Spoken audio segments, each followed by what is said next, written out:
వీడు నాకు వద్దంక.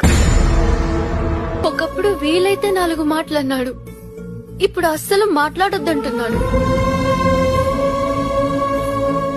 ఒకప్పుడు సరదాగా మాట్లాడడానికి ఫోన్ చేసేవాడు, ఇప్పుడు తిట్టడానికి ఫోన్ చేస్తున్నాడు.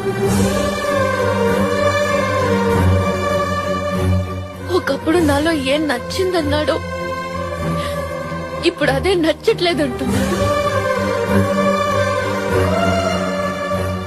అయినా సిద్ధు నన్ను తిట్టాడని వెళ్ళట్లేదు అంకుల్.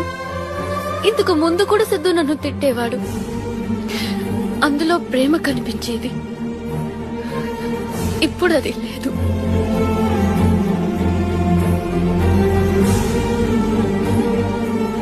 ఇంట్లో నేను ఒక్కదాన్ని ఉన్నప్పుడు కూడా ఎప్పుడూ ఒంటరిగా ఫీల్ అవ్వలేదు. కానీ ఇక్కడ నా చుట్టూ ఇంతమంది ఉన్నా ఒంటరిగా ఫీల్ అవుతున్నాను.